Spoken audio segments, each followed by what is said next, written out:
Okay, so two announcements. First, I'd like all the TA forms along with the ticket copies. So can you please just put them maybe here? I'll pick them up. Just put all your forms over here. I'll collect them and give them to the office. That's one. And second, Professor Sundar won't be lecturing on Monday, Wednesday, Friday. I'll do that, and he will lecture on Tuesday, Thursday, Saturday. My slots he will take, and I'll take his. Okay. So are there any questions on what we have done so far in planar algebras?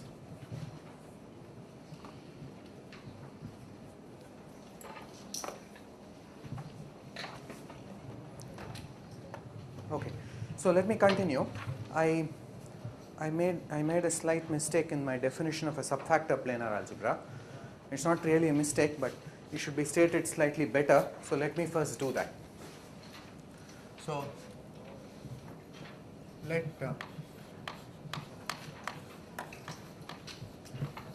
P be a connected planar algebra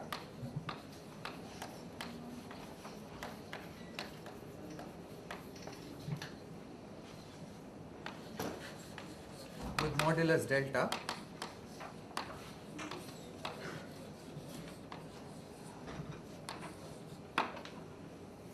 So then we said the trace tangle defines a trace on each pk.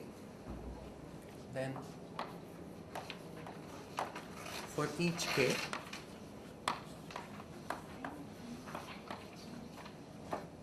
say bigger than or equal to 1, the trace tangle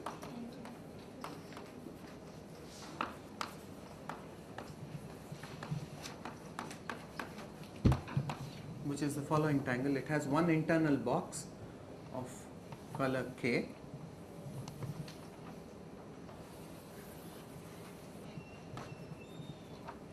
So this is the trace tangle for k equals 2.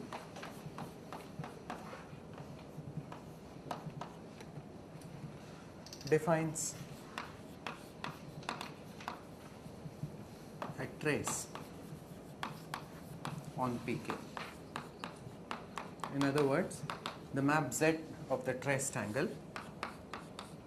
if I take the k trace tangle, this is a map which goes from pk into p0 plus, but this is a connected planar algebra, so this is just the base field which we normally take to be the complex numbers. So this gives you a linear functional on pk, and that is a trace. Now this trace, so I said a subfactor planar algebra, something about faithful positivity of this trace. So what we are actually interested in is not this trace, but a slightly different version of it, a normalized version. So note that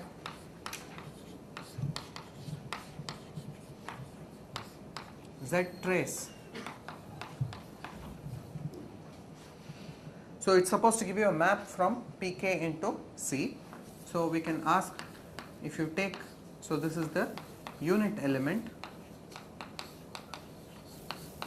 of pk. pk is an algebra, so we can try and see, if you take the unit element of pk, what is its trace? So its trace must be a certain number. What number is it? So in order to see that, I claim that this is equal to delta to the power k. That's the claim. Easy to see the claim. So in order to see the claim, let's just recall what is the unit element of pk. Recall that the unit element of pk was defined using the uk tangle. Recall that the unit element of pk is zuk of 1. This one is a complex number 1, where uk is the following tangle. It's a temporally leaf tangle, and it has k strings like this, and this is shaded white. So ZUK of 1 is what we observed was the unit element of pk for the multiplication of pk. So now if you want to calculate Z trace of this thing, so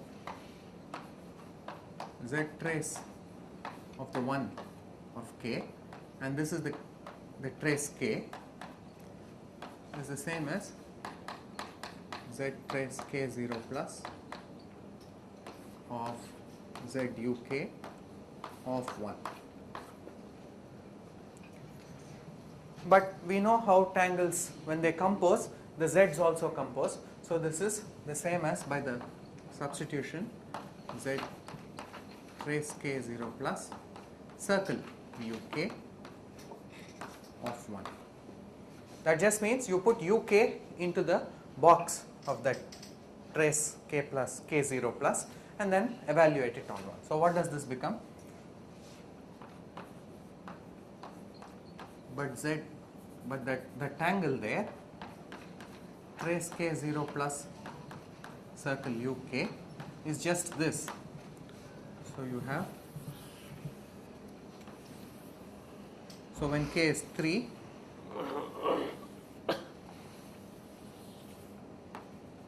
this is the trace tangle.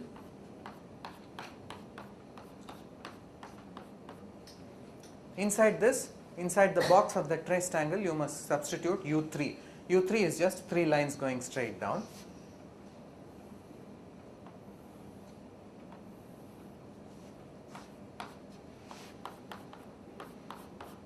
Which is exactly a 0 plus tangle, which looks like this.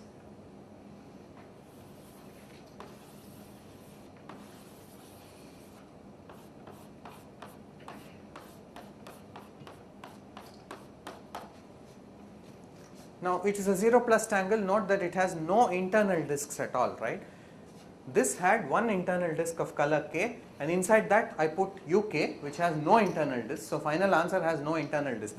None of these is an internal disk, these are just strings. But by the modulus condition,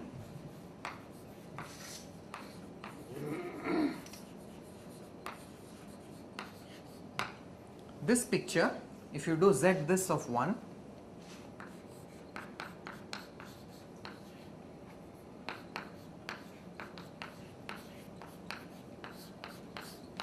it has 3 closed strings, so I can remove the strings one by one. I'll get one factor of delta for each removed string, and what will be finally left is this empty tangle, just white space, and that is just the 1 of p0 plus. So this is just equal to delta to the k times 1 of 0 plus. But z trace is exactly equal to, so z trace, if I take of the 1 here, I will get the 1 of delta to the k times the 1 of 0 plus. The 1 of 0 plus gets identified with the 1 of the complex numbers under this isomorphism. So finally, z trace k0 plus of 1k considered as a complex number is just delta to the k, and that is what this statement asserts. Z trace of 1k is just delta to the k. Okay, so what has this got to do with anything? The thing is, we would like our trace. So we have a trace on this algebra, and this trace assigns the value delta to the k to the 1 of the algebra. So we would like to normalize it and divide this trace by delta to the k, so that 1 goes to 1. So we assume that if delta is not 0,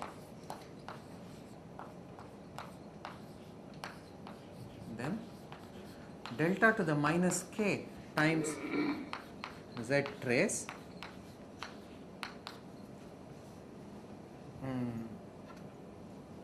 is a normalized trace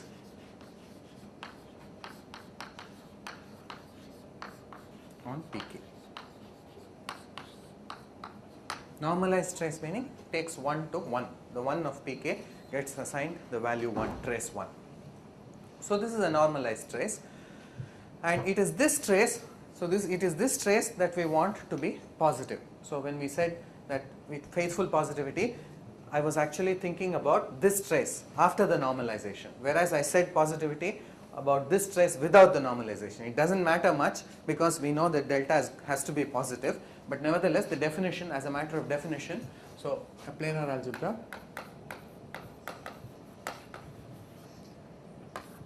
connected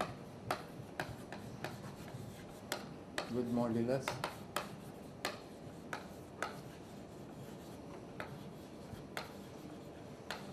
and star. So such a planar algebra, a star planar algebra which is connected with modulus, is said to be is said to satisfy faithful positivity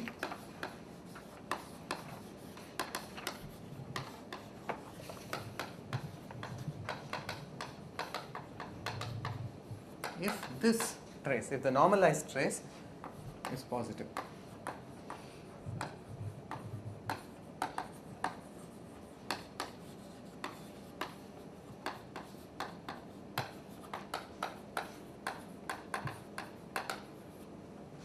I.e. denoting it by tau. Will you call it trace before that?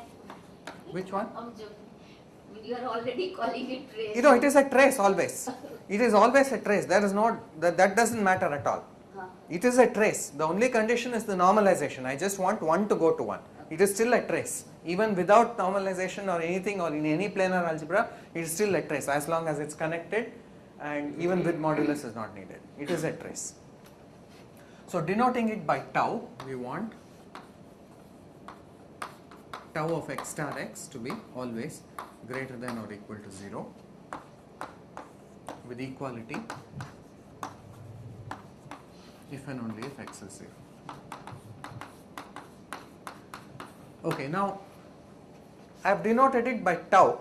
Now often I have not indicated which k I am talking about, but in this case there is a specific reason why I am not calling it tau k. I am just calling all of them tau, and there is a reason for this. The reason for this is the following proposition. This is an exercise, and the exercise is that so with respect to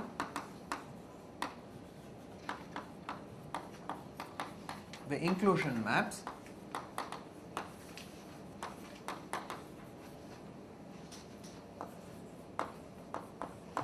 from pk to pk plus 1. So remember, the inclusion tangle gives you inclusion maps. That was the earlier exercise. It gives actual inclusion. It's not just a homomorphism, it's actually an inclusion map. And with respect to the inclusion maps from pk to pk plus 1, the normalized trace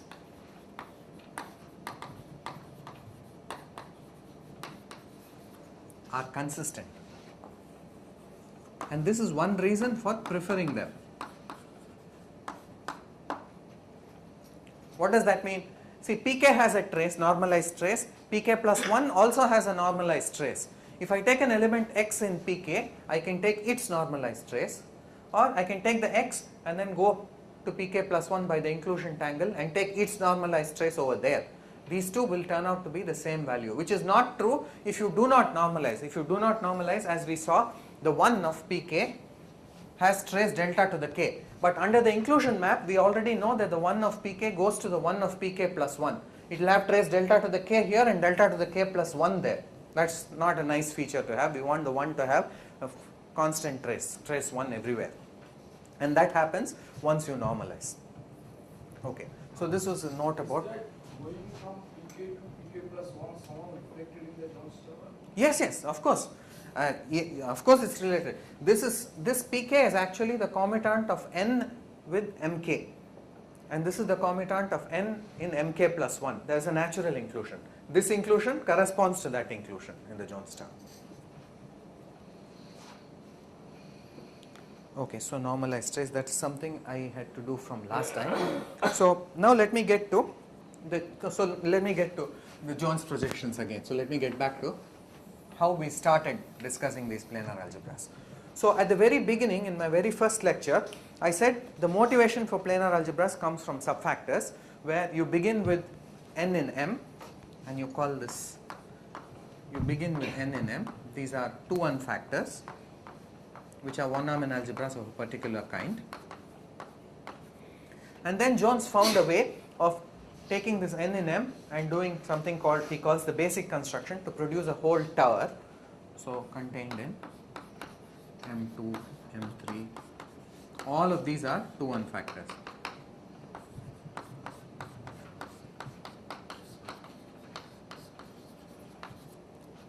And I also said that inside these m2, m3 and so on, there are these very important projections called the Jones projections. There is an E2 in m2 and E3 in m3.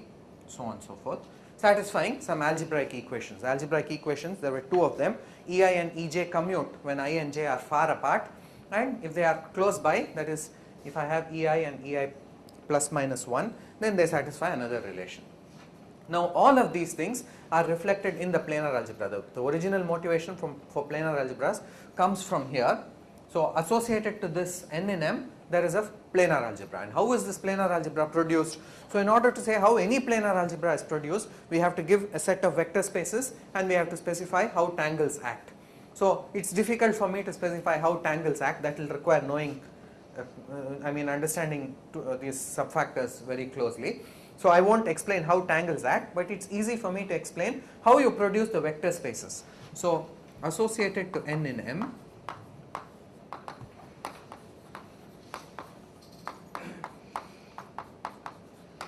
is a planar algebra P.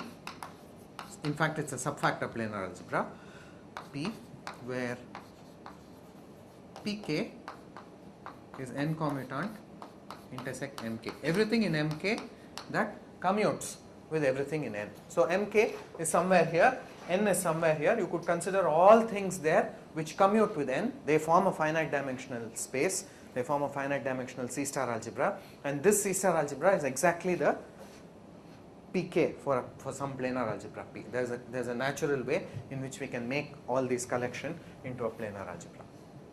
Okay, so but what I want to focus on are these projections. These projections have a very nice pictorial interpretation. So now we forget this, right? Forget that we are dealing with subfactors. Let's come back to planar algebras. We just are given a subfactor planar algebra. So let P be a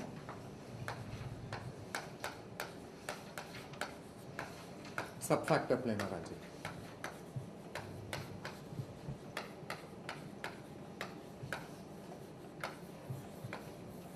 Now, when we say subfactor planar algebra, of course it must be connected and have a modulus, and we always call that modulus delta of modulus delta.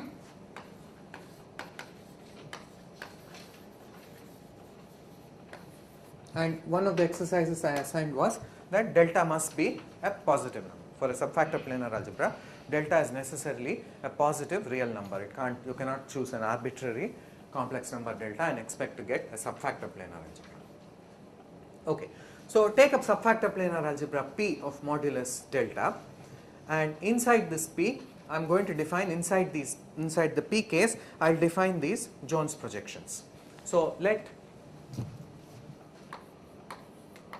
Ek in Pk be defined by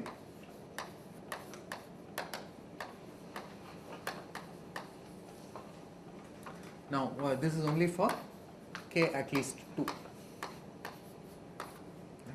So the Ek's are defined as follows. Little ek is delta to the power minus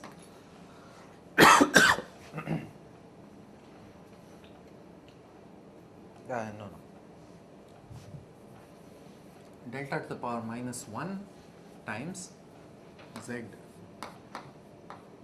ek of 1, where we recall what is capital Ek. Ek is the following temporally leaped angle, which looks like this. K minus 2 strings go straight down and the last two are looped like this. So this has 2k points on its external boundary, so it is a k tangle. It's a k tangle with no internal boxes. That's what we call Ek, and the claim is, okay, so I have not made the claim yet. So I want to define my little Ek to be, you first take z Ek of 1, this will be some element in Pk, and this element was what we called E sub k earlier. We called that element E sub k. Now the claim about these little Ek's is the following: when the Ek satisfy the Jones relations,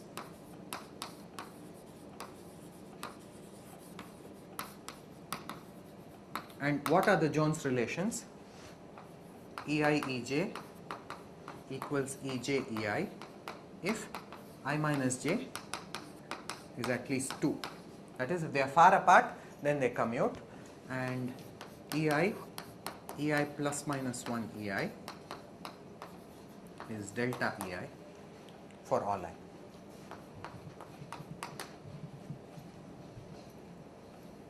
I claim that these relations are satisfied. But if you ask how these relations are satisfied, what is the meaning of these relations? So what is the meaning of these relations? See, E2 lies in P2, E3 lies in P3. How do I multiply an element of P2 with an element of P3? Right? We know P2 is an algebra in itself, P3 is an algebra in itself, but how do I multiply an element of P2 with an element of P3? That we do in the natural way. See, not only are PKs algebras, but the one is contained in the other. P2 is contained in P3. So if you want to multiply an element of P2 and P3, you take this element of P2, regard it as an element of P3, then multiply with that element of P3. That's the natural way in which you would multiply elements in an ascending sequence of algebras. Okay, so I want to prove this claim there. It's very easy and it's very nice. It really tells you what planar algebras are all about.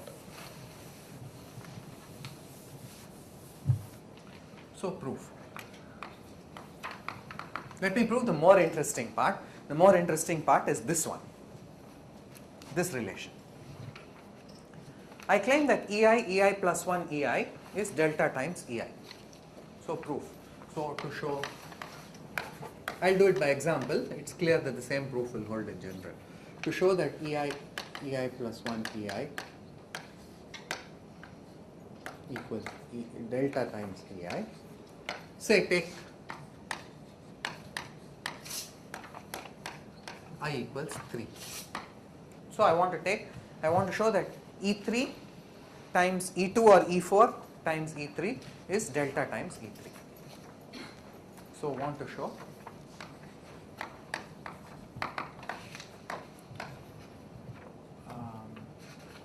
E3, E2, E3 is delta E3, and E3, E4, E3 is also delta E3. This is what I want to show. So let us see what it means in terms of pictures. So what is E3? So the thing is, E3 by definition is delta inverse times Z E super 3 of 1. So E3 delta inverse times Z E3 of 1. But this means delta inverse of, what is E3? E3 is,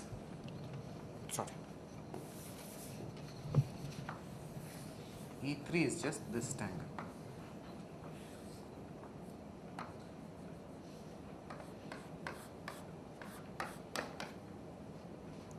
So this is delta inverse Z this of 1. Z this of 1 will just regard as itself. We'll just regard as represented by that picture. What is E2? E2 is delta inverse times this.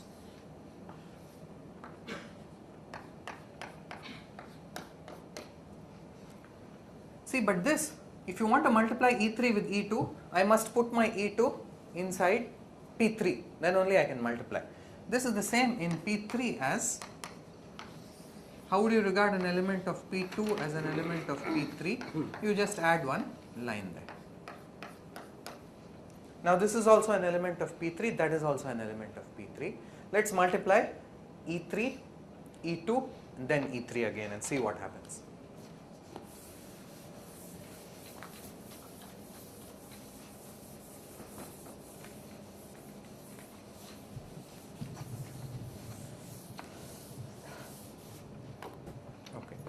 So E3, E2, E3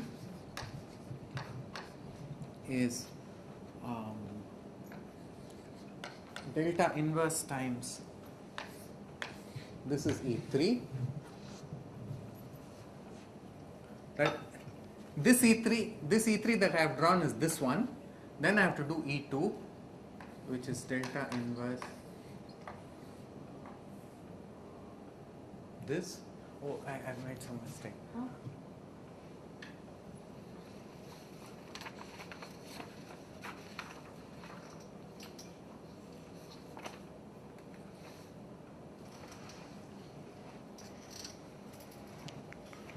No, okay, no, I made some mistake in the Jones relations.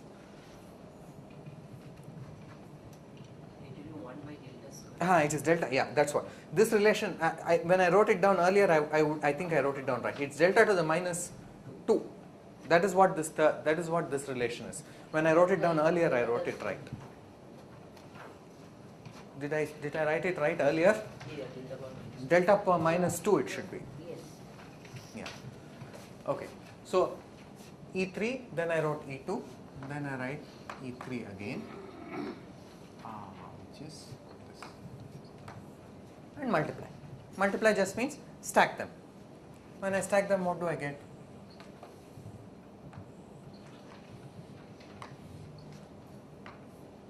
I just get delta to the minus 3. This whole thing is just a straight line going down. Then I have this, which is delta to the minus 2 times E3. So that proves, this diagrammatic thing proves that algebraic relation. Similarly, you can take E4 and similarly you can do it for any I.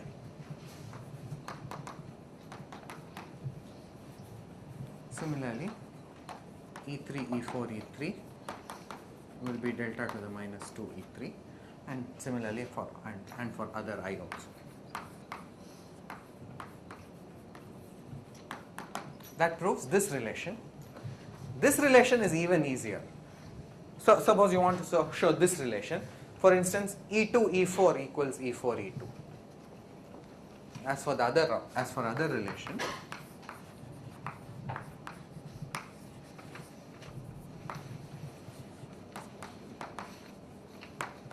say E2, E4 equals E4, E2.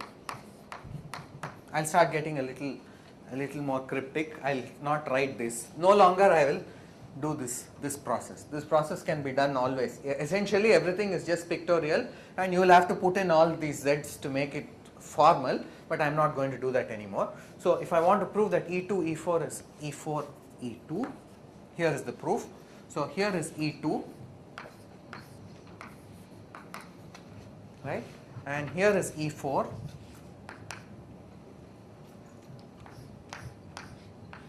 So this product is actually E4, E2, because this is E4 and that is E2.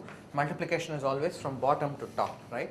In the bottom one of the multiplication triangle you put the first one, in the next one, the top one of the multiplication triangle you put the second one. So this is E4, E2, and what is this? If you multiply, you will just get delta to the minus 2 times.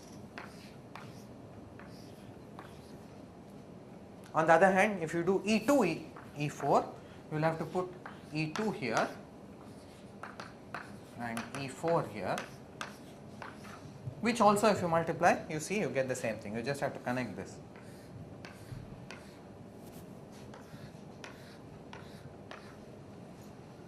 Both pictures are the same. So E2, E4 and E2 and E4 commute. This way it's clear that if I and j are far apart, the only time they will interact is when they share a common string, either on this side or on this side. If they don't share a common string, they will commute. Okay, so these Jones projection tangles exist in any subfactor planar algebra. This has nothing to do, at least the way I presented it has nothing to do with this thing, but on the other hand it is really intimately linked with subfactors. But in order to introduce it, you can just do it pictorially. You can just say, look at these pictures, it's clear that they are projections. Oh yes, why are they projections? And that's the important thing. Okay, so they are projections, right? EI squared is EI. Okay, so why are they projections?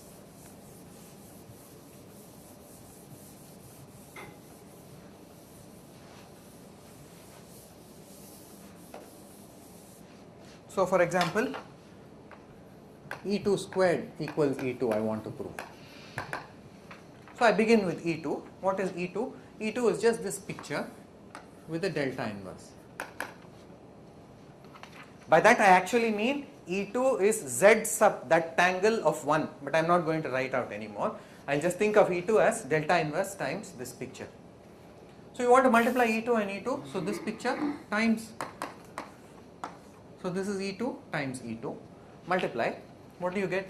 You get delta to the minus 2, then you get this and one circle and this. If you join this, you will get a circle. But we said you can always remove a circle at the cost of putting one delta. So you remove that circle and put one delta. So this will become delta to the minus 1 and that's again E2. Therefore, these are projections. At least this shows they are idempotent. Projection means it also should be equal to its own star. That also is true. E2 equals E2 star.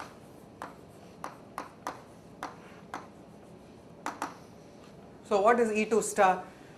E2 star means you just take delta inverse this. This is E2. If you want to star it, you just have to reflect it, right? If you reflect it, what happens? For example, I could reflect it in this line, in a horizontal line, and I'll just get delta inverse.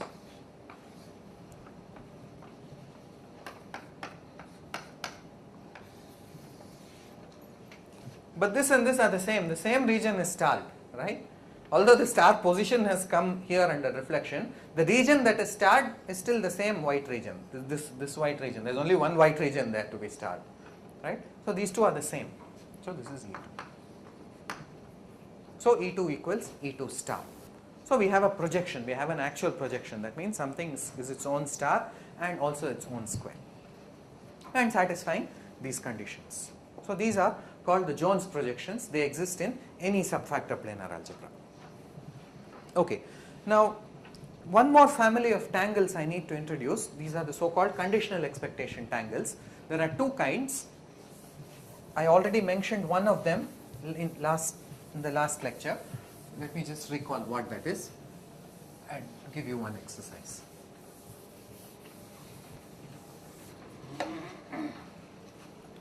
So conditional expectation tangles.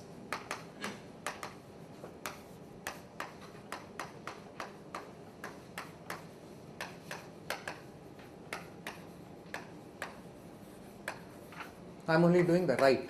This is what I did last time also. But now I want to state a property, important property that the conditional expectation tangle has. So these are defined for every k. So the tangle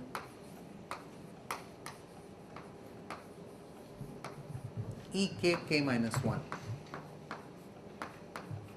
Re for right conditional expectation is this tangle. So it has one internal box of color k, and these two are looped, and k minus 1 of these go up, k minus 1 of these go down, and the star regions are these. So this is called the right conditional expectation tangle. So I want to give you an exercise for what z of this does. So How many strings are there? Straight Huh? line? K minus 1. K minus, because it is supposed to go from k, pk to pk minus 1. So inside you will have 2k points, outside you will have twice k minus 1 points. This is only one loop here. Okay, so the exercise is the following.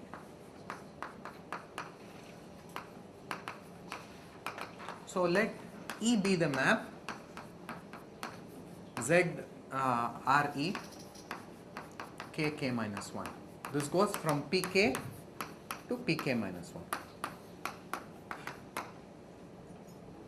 Right? E is the map from pk to pk minus 1 given by z of that tangle. Z of that tangle takes an input in pk, this is a k disk, and gives you an output in pk minus 1. That outside is a k minus 1 disk. Then I want to claim the following. So 1, E is a star preserving map. E of x star equals Ex star. Second, E is a bimodule map for pk minus 1, that is E of xyz equals x eyz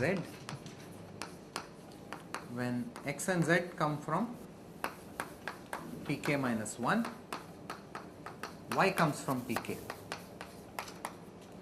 And third, E is the identity map on pk minus, that is E is a retract. How do I say? Yeah, E of x. Okay, let me just say E of 1 is 1. Let E be, again I should have put a delta inverse times this. I must scale it correctly. If E is delta inverse times the Tangle map, then I claim that E satisfies these three properties. It takes 1 to 1, it's a bimodule map. So see, pk contains pk minus 1. So we have an inclusion from pk minus 1 to pk, and so pk contains pk minus 1, hence it is a bimodule. You can multiply elements of pk by pk minus 1 on the left as well as on the right, and these two actions commute by associativity of pk. So What this is the word right for? Right is because I have looped the right side. There is a corresponding left thing, but we don't need it for now. The left thing is a little worse because, so let me tell you why the right is a bit easier from the left. Because normally, see, if you have a star here, normally that's where we put the star, and you loop it. Now this will be the black region. So the left thing should actually go not into, it will, see, then where will I put the star for the outside? I cannot put the star here. So normally the left one, you add one extra line and put it. So that now I can put the star here. This will be a white region. So the left varies slightly from the right because of our lack of symmetry in the definition. But it's not an important point. Okay, conditional expectation tangles and their properties. Okay, now let me go and give you one more example of a planar algebra. So far we have only one, that's the Temple-Ely planar algebra. Now let me give you one more example. Again, I will not verify that this is a planar algebra, but it will be fairly clear. So this is the planar algebra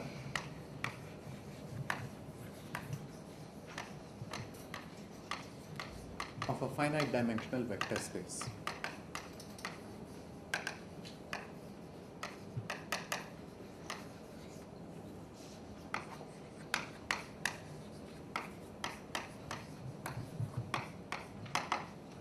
So this is a planar algebra that depends on some data, right? Our initial Temple-Ely planar algebra also depended on some data. You had to supply one complex number delta to it, and then you got a planar algebra. Once you specify delta, you have one Temple-Ely planar algebra for every delta. Similarly, this also depends on some data. The data is a finite dimensional vector space. You give one finite dimensional vector space, and I will construct a planar algebra out of this vector space. Okay, so how do I construct a planar algebra out of this vector space? So in order to construct a planar algebra, as always, you have to specify what are the vector spaces and how the tangles act. So I will do each of these things. So define P0 plus minus to be just the ground field C. And let me just work over the complex numbers, right? So define P0 plus minus both to be just complex numbers, and for other k, for k positive,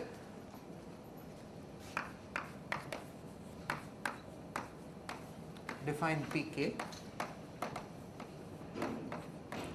to be the following vector space. So it has to be a product of v's and v stars, right, in order v star alternating for total length of 2k. So v tensor v star. You are just given one vector space, right? That's the only input. Yeah, just any finite dimensional vector space will produce a planar algebra.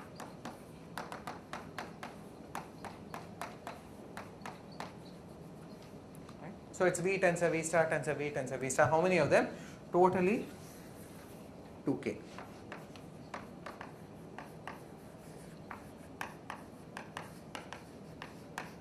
Totally 2k factors, half of which are v and half of which are V star, right? Alternating V and V star, KVs and KV stars. So 2k minus 1 tensor product symbols here. Okay, so this is these are the vector spaces. Now I'll have to tell you how a tangle is supposed to act. Okay.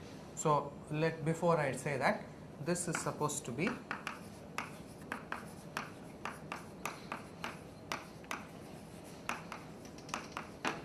a planar algebra with modulus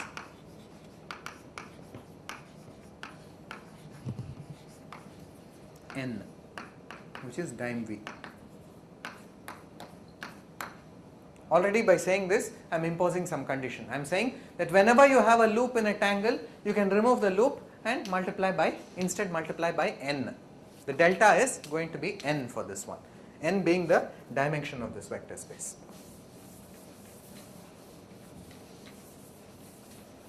So now I have to specify tangle action. Now in order to specify tangle action, rather than, so I will just do it by example. So specifying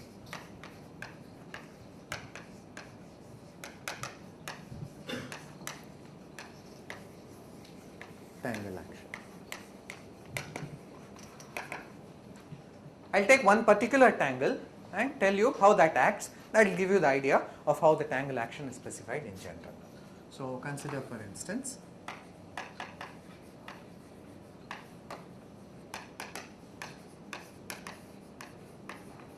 the tangle T, which has, say, two internal discs, one external disk.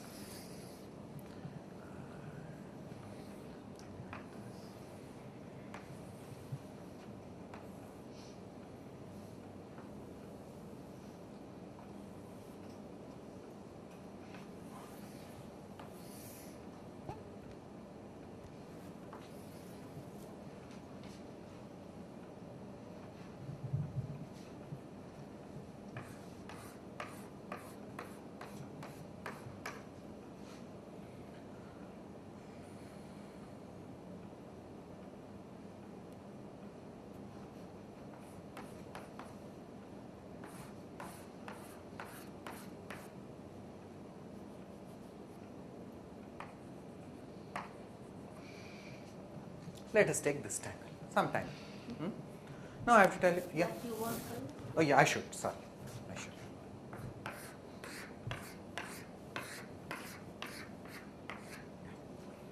So this tangle is supposed to give me a map. So T is so the way I have drawn it, T is what tangle? It has 1, 2, 3, 4, 5, 6 points. So it's a 3 tangle. That means the outside color is 3 with internal discs.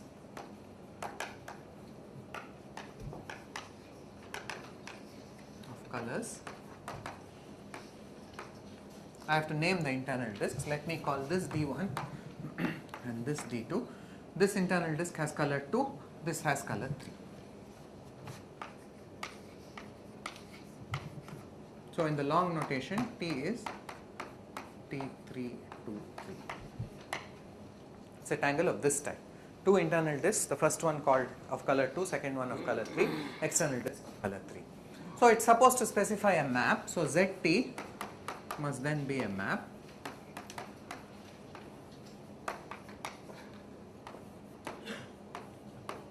from P2 tensor P3 into P3. That means this tangle is supposed to give me a way of taking one element of P2, which is VV star VV star, one element of P3, which is VV star VV star VV star, and finally give me as output an element of VV star VV star VV star, the tensor product. That is what it's supposed to do. So how do we do this using this tangle? So the tangle action we specify as follows. So let me erase this. So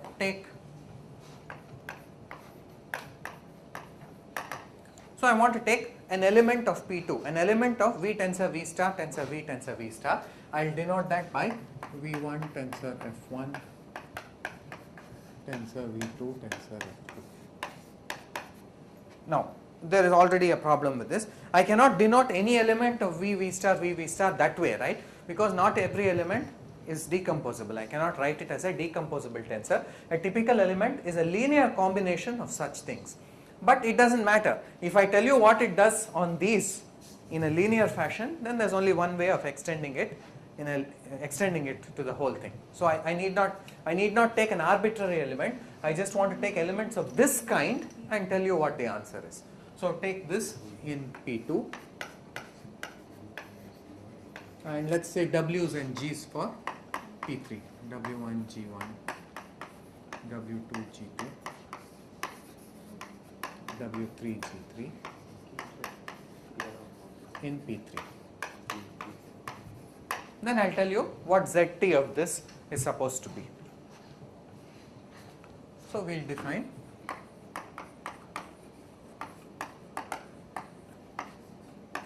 ZT of this one, these two elements. So call this, if I call this X and this one Y, X tensor Y. So how do I do that? So I take these elements, these V's and these F's that I have, and put them on the tangle in order. In order means what? So this is supposed to take an input from P2, and the input here is V1 F1, V2 F2. So I'll just write here V1 F1, V2 F2 in order. The other one is supposed to be W1 G1, W2 G2, W3 G3. So I'll write that also. Notice that the star is here, so I have to begin my W1 here, right? I begin immediately the point following the star. So W1, G1, W2, G2, W3, G3. Now note that in your tangle, if you have 2 points, any 2 points that are joined, one side there will be a V and one side there will be an F. One side there will be an element of V and another side there will be an element of V star. For example, these 2 points are joined, right? Here is an F and here is a W. F is an element of V star, W is an element of V. For example, these two are joined. Here is an element of the star, here is an element of V. The shading requirement on a tangle implies that whenever two things are joined by a string, if both are labeled, one is necessarily by an element of V and one is necessarily by an element of V star. So the first thing is the shading requirement.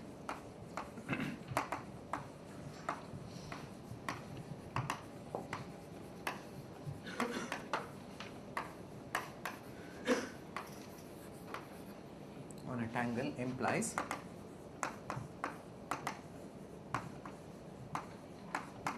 that if both ends of a string are labeled,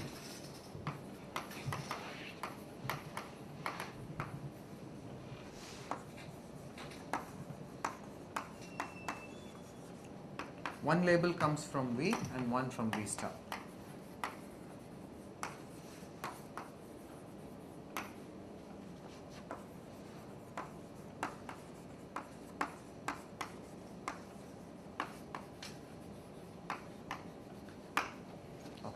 Yeah. Since you got a 3 tangle, Yes. I mean, okay, is this tangle going to act on each of those pKs? No, not on each. Every tangle will only act, will take input. See, every tangle has some internal disks.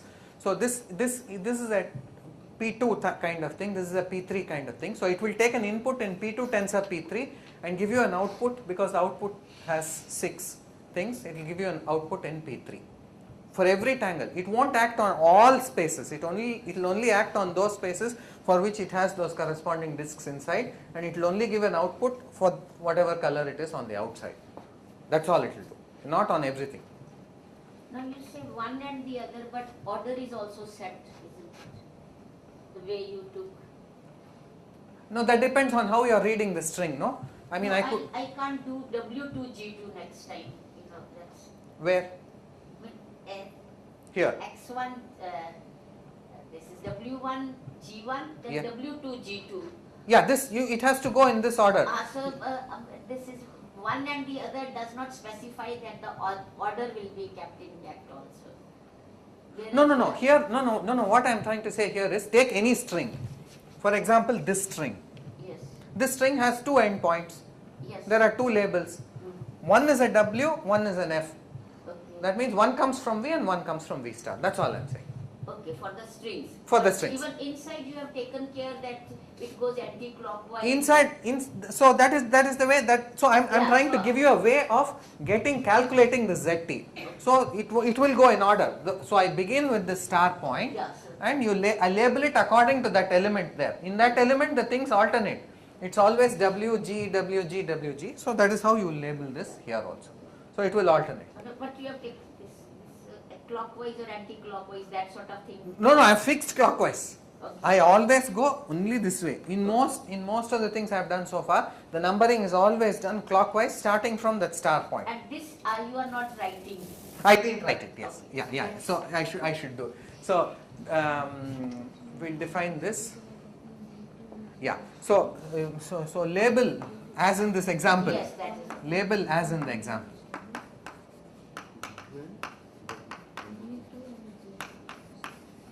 So label the disks, the string endpoints as I have done in this example. Clockwise starting from star. Maybe I should say that. So clockwise starting from star.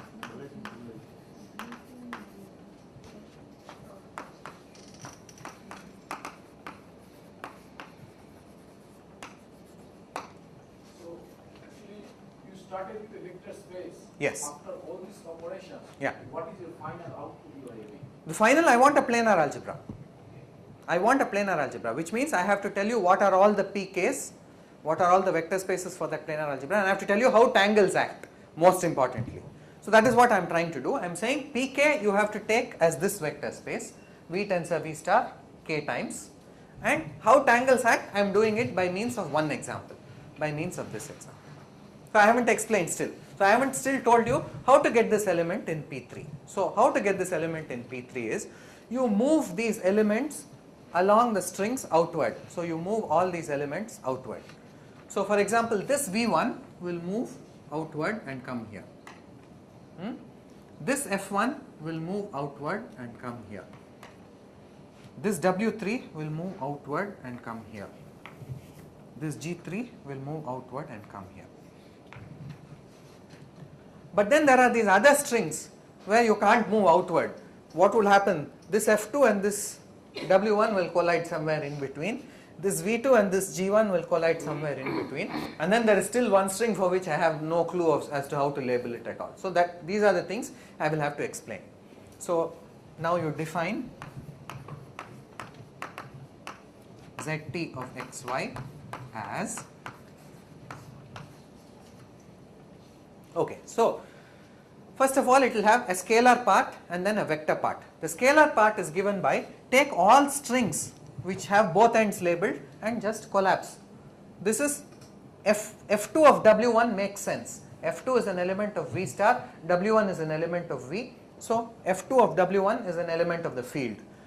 So you first collapse all the scalar parts. So as F2 of W1, and then I have G1 of V2.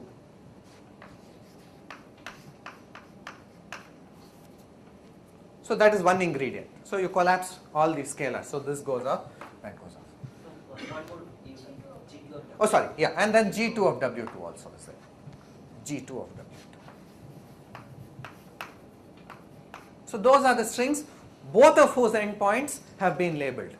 Then there are those whose only one endpoint is labeled and whose other endpoint is not. And those I have told you what to do. They will just move the V1s to those, move the V's or the F's to the endpoints. The endpoints have to be only on the external disk because that's the only thing that's not labeled. All the internal disks have already been labeled. So you move them. And then finally I have to explain what do you do with this string. Now for this string what you do is the following.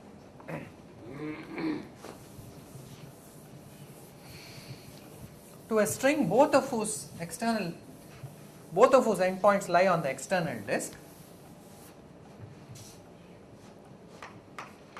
to each string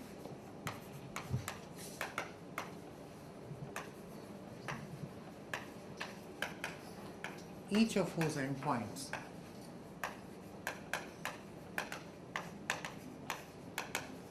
lie on the external disk.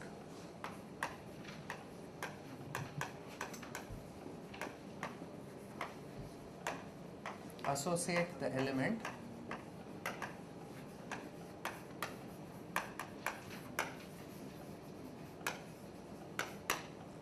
summation I equals 1 to n.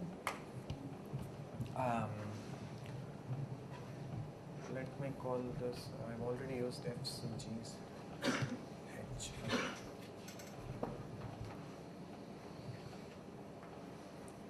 EI tensor HJ.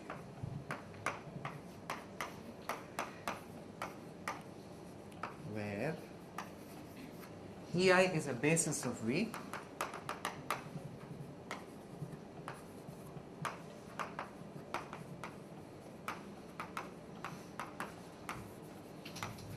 and H1 up to Hn is the dual basis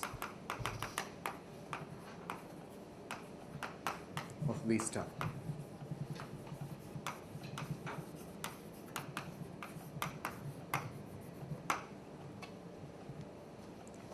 Okay, that doesn't make much sense right now until I finish writing down this thing. So what am I associating? I'm doing summation I equals 1 to n. Then I read in order. I read. So this is supposed to be EI. Sorry, did I say double sum? no, not double sum. EI HI. That's why it's EI HI, not a double sum. Now I'll just read. V1, this is the black, this should be H and that should be E. So now let me read. V1, HI, EI, F1, W3, G3. This is supposed to be the result of this tangle action. So this might not make much sense. I've still not been very clear. Okay, so let me clarify some things about. First, let me clarify some things about this element, right? So this is an element of V tensor V star. EI tensor HI? EI tensor HI, yes. EI tensor HI, yes. So let me first make some sense of this element, right? So for this, in order to define what this element is, I said you take a basis of V, then you take its dual basis of V star, then you take the sum EI tensor HI in V tensor V star. So first, is this dependent on the basis? The way I have defined it, it depends on a basis. So the first proposition claim this element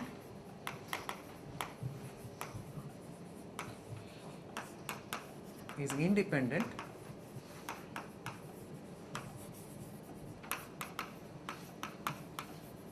of the basis of V chosen.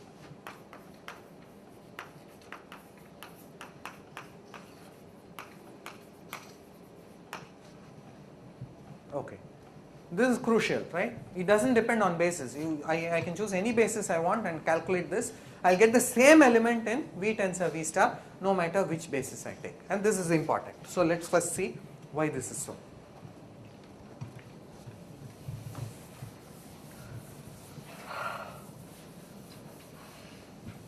Proof. So there is a natural isomorphism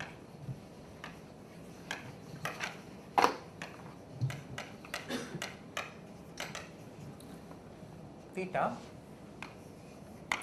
going from V tensor V star to end V, given by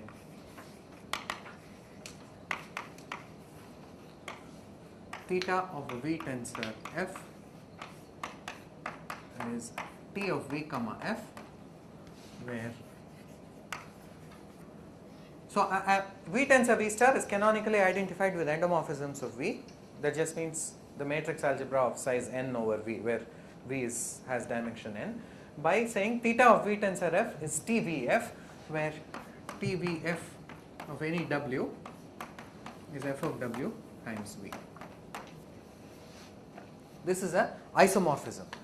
This space has dimension n squared, that space has dimension n squared, and this mapping one can check is either injective or I think injective is probably easy to check, right? And one can show that this is an isomorphism.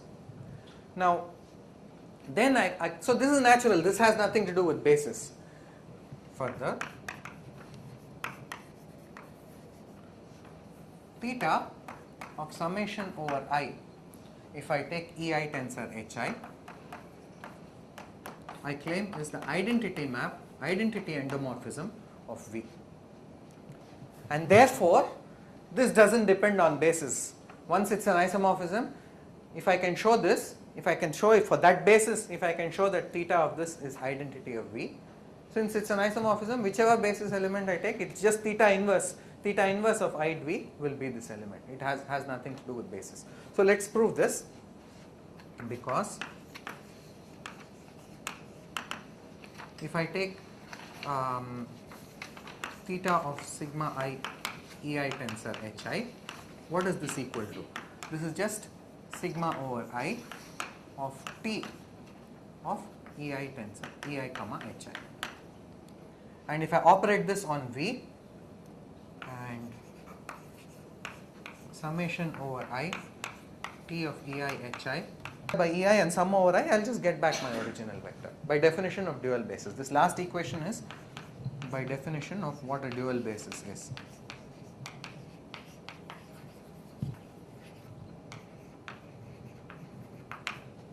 Okay, so this means I have proved this claim that this element is actually independent of the basis of V chosen.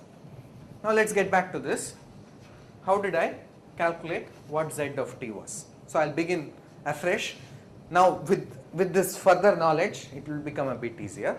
So begin afresh. So I want to calculate Zt of some element x here and some element y there. So instead of taking an arbitrary element x, I will just take an x of this form, which is a decomposable element in P2, and a y of this form, which is a decomposable element in P3.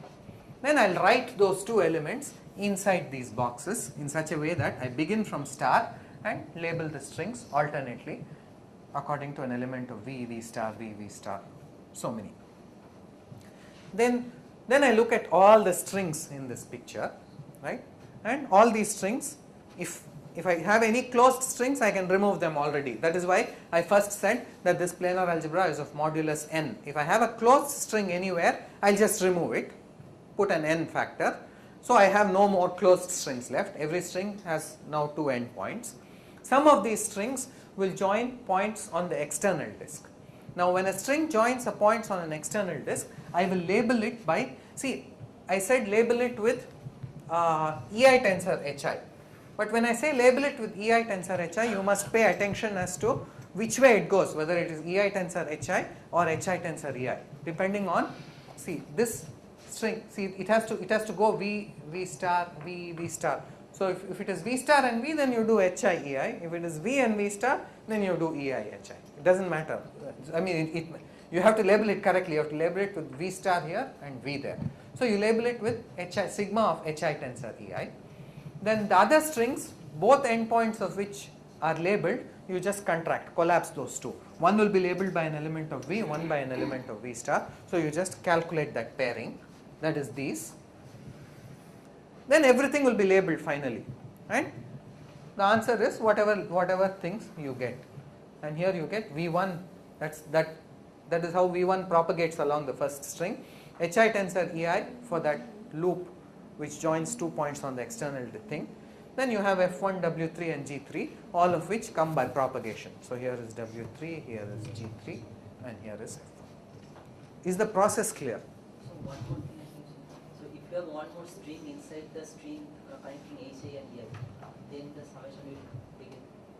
Suppose if I have one more here. If I have one more here, then I'll have to sum.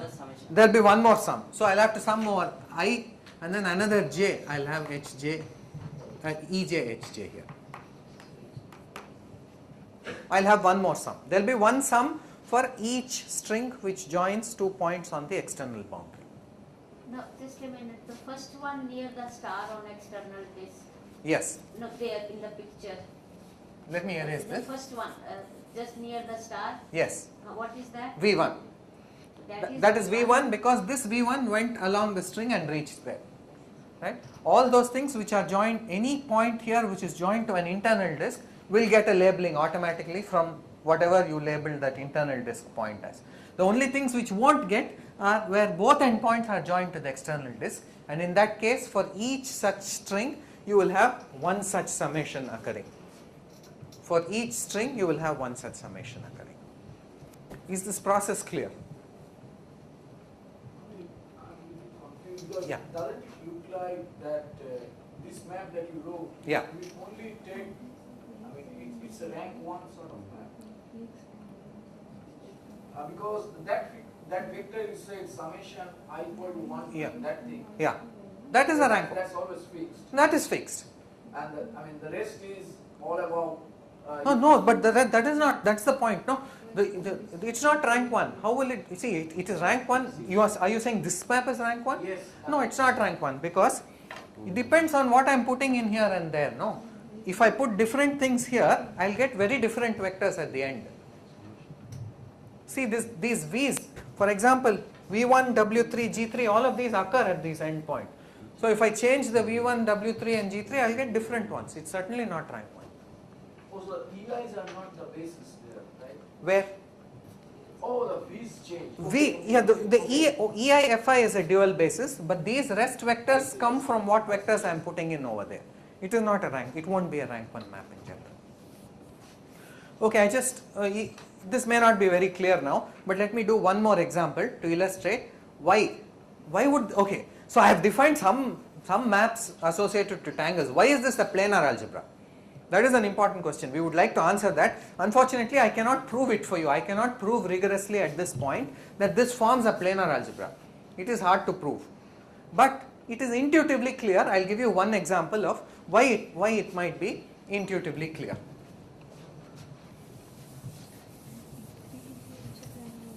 So let us take one interesting example.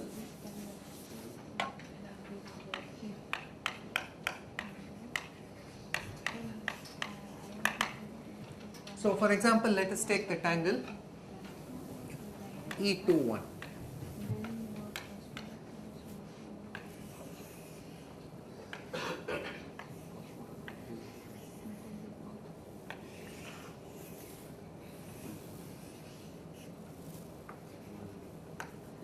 Oh, and by the way, I should have introduced this earlier. Lots of times in planar algebra papers, you will, instead of seeing disks, you will see boxes, right? Now that is this external thing, or even sometimes the internal ones, at least in many of the papers that Sundar and I have written, they are all boxes rather than disks. That makes no difference, no essential difference. But the only one convention is normally the star will be the top left corner of the box. The star region will be the one which is in the top left corner of the boxes. So you don't have to write stars when you use the box thing. Anyway, that's not, so maybe I shouldn't, let me not introduce box at this point. Let's have our usual picture.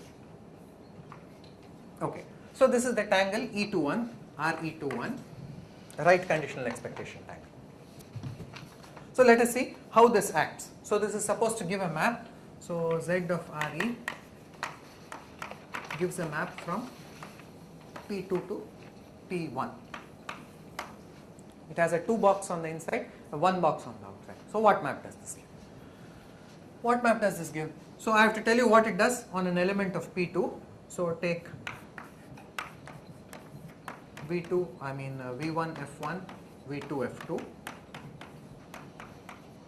This is the typical decomposable element in P2.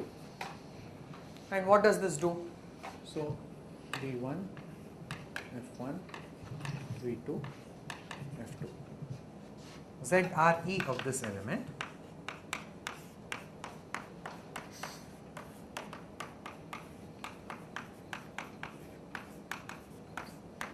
according to this prescription, F1 and V2 should be collapsed. So you have to do F1 of V2. That's a scalar. And then you have V1 travels outside and F2 travels outside. So V1 will go here, F2 will go here. So the final answer will be V1 tensor So it is f1 v2 times this scalar multiple of this vector. So that is the action of this tangle. Now why I took this particular tangle is the following. I would like to illustrate the condition of why when you compose tangles things behave well. So here is, I want to compose this with another tangle. So inside I will take the identity tangle. So consider the tangle U2.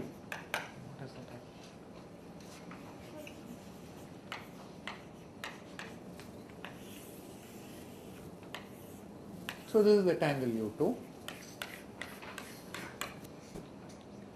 What is Z of this? So Z of this is supposed to give you a map from the complex numbers to P2.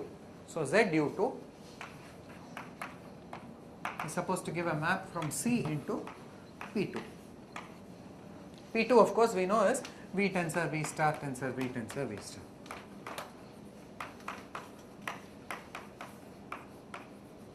And further we know that ZU2 of the number 1, the complex number 1 is the 1 of the planar algebra of this this algebra P2, finite dimensional algebra P2. So ZU2 of 1 equals, what is it equal to? So what is it equal to for any tangle? This tangle has everything joining points only on the external disk. So there will be two summations, one summation for this string, one summation for that string. So it will be summation over I and j. So for this one, so this will be a EI, HI, and this will be HJ, EJ. So it will be EI tensor HJ tensor EI EJ tensor HI summed over I and j. So this is an element of V tensor V star. Not V tensor V star, V tensor V star, tensor V tensor V star. So this is what is ZU2 of 1. Now let us see what happens if you substitute U2 into this. So now look at RE circle U, by which I mean RE21 U2. Let's just substitute this and see what happens. This is, you'll just get a new tangle which is the following. So inside this RE looked like this. Inside that I have to put U2. So I put U2 as just two things going straight down.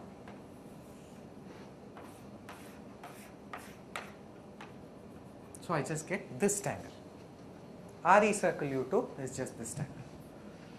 Let us calculate what is Z of this tangle. So Z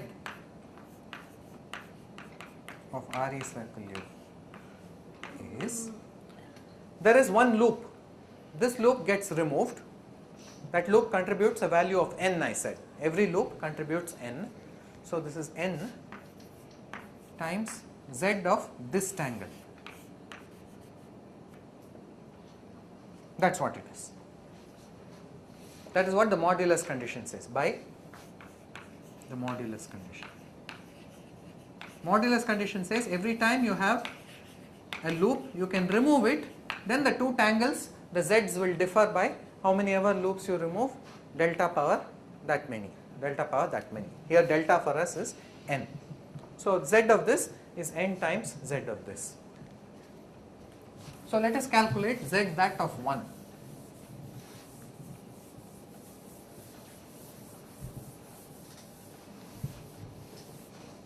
So which one? The shading should be there outside. Oh, sorry. Oh, shading is wrong. Correct. You're right. So shading is wrong. This is a white loop. It should have been like this.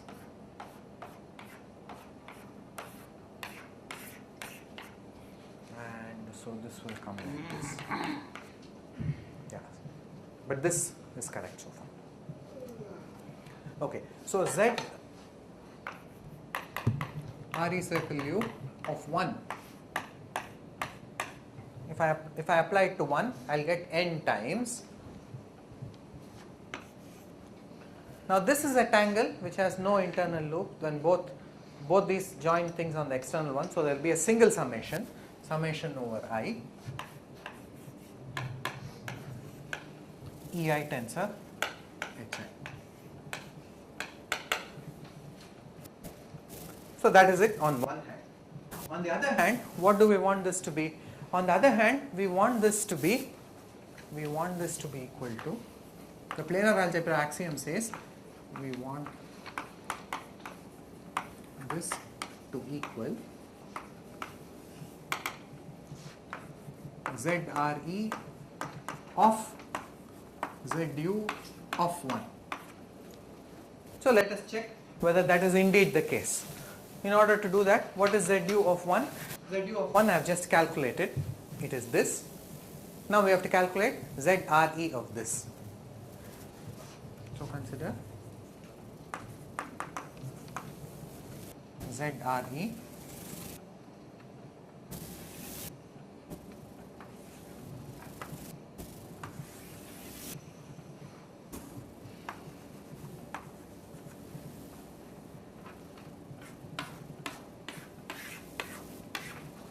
to calculate ZRE of ZU of 1, ZU of 1 is this, so I have to substitute this inside that box of RE. So I will get summation over I and j, then EI, HJ, EJ, HI, and calculate. When I calculate, what happens? The way I calculate, when two strings are joined, when two ends of a string are joined and labeled both, I just calculate HJ of EJ, but it's a dual basis. HJ and EJ are dual basis, so HJ of EJ will actually be 1. So this will become summation over I and j, and what is left? This EI will propagate this way, this HI will propagate this way. So 1 times EI tensor HI. But you are summing over j. You have to sum over j. You have to sum over j 1, right? So you will get n, and that exactly matches that n over there.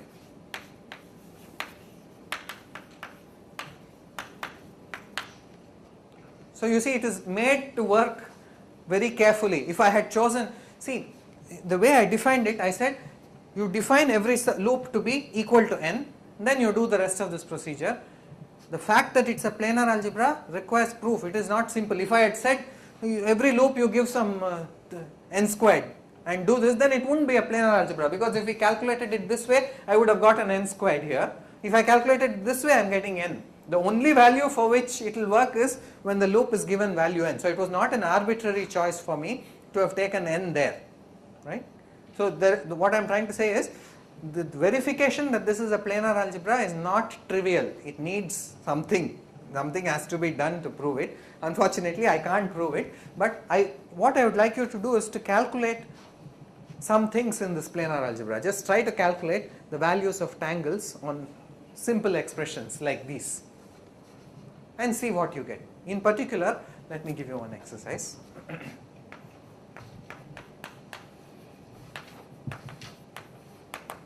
So calculate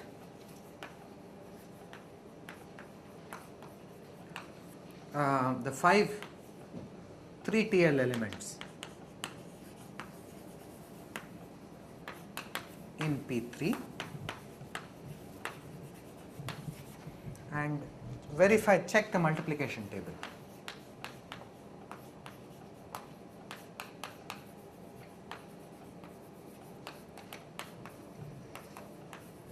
Is as expected. Now what does this mean, as expected? So we know that in P3, TL3 is generated by just E2 and E3, and we know how E2 and E3 multiply. E2 times E3, E3 times E2, then E2, E3, E2 is delta times E3. All of these relations are there. So check. On the other hand, you can also calculate these as elements in V tensor V star tensor V tensor V star tensor V tensor V star, and you can check how those elements multiply. Check that these things agree. I'll do some part of this exercise later. Okay, there's one more remark I want to make about this planar algebra before we go to other things. So the other remark is, or maybe this is a proposition.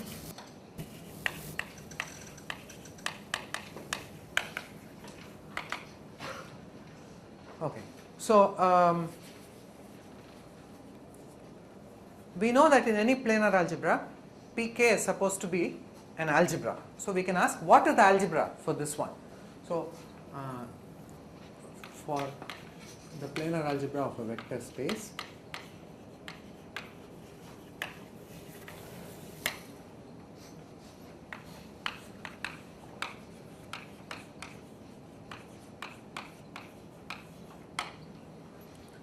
the algebra pk, I claim, is isomorphic to the endomorphism algebra of V tensor power k. That is the claim. Okay, so what exactly do I mean here? So if you take any vector space, you can take all its endomorphisms, they form an algebra, right? That is just essentially the same as saying you take Cn and you take all endomorphisms of Cn, that you get Mn of C. So you have the algebra Mn of C. That's a C star algebra, this, that, various things. So, but this is just, we are still in the algebraic setting. You just take a vector space of dimension n, you take the endomorphisms of that vector space, they form Mn. Now you can take Mn tensor power k, that means Mn tensor Mn k times. I claim that that algebra is the same as the algebra pk.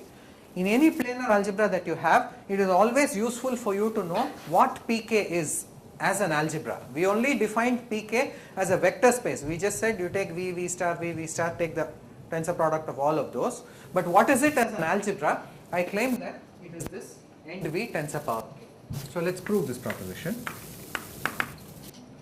So in order to prove this proposition, again, so I'll define a map. So define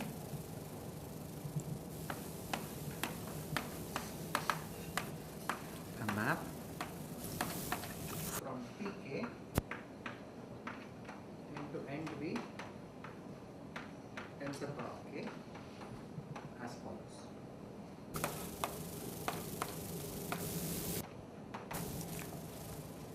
So a typical element of pk is v1 tensor f1, I mean as a linear combination of v2 tensor v f2 vk tensor fk.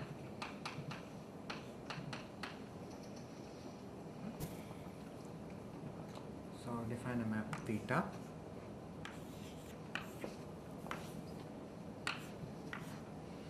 Okay. So to this I must give you an endomorphism of V, k such endomorphisms of V tensored together, I claim. And this is the endomorphism I want to give. I take P of V1 Fk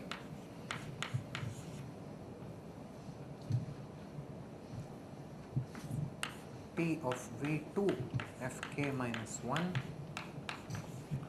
tensor P of V3 Fk minus 2, so on up to P of Vk F1. Let me see if I got it right.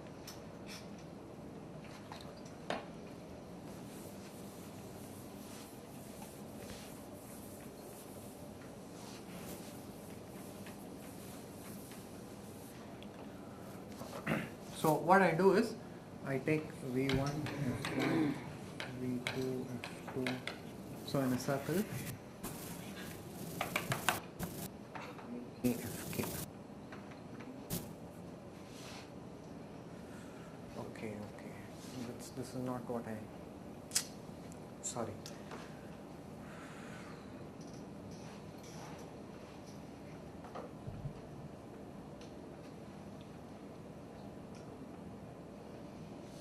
Okay, I need some little more preparation. So this is not right. This is not right.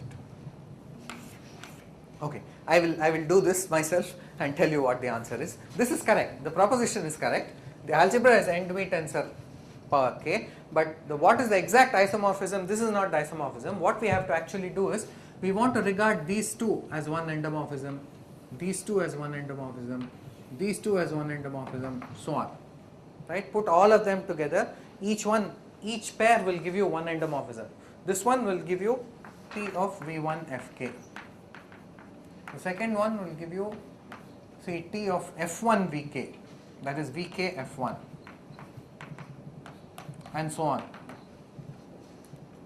It is this endomorphism that I want to consider, but there is still a problem with this because some of these endomorphisms, the F and V's have got interchanged, so I might have transposes here. If I have to make everything work out exactly right, I might have to have transposes at various points. So since I haven't prepared this well enough, I don't want to say what the endomorphism is, but this proposition is correct. So we will do this in the tutorial as exercise.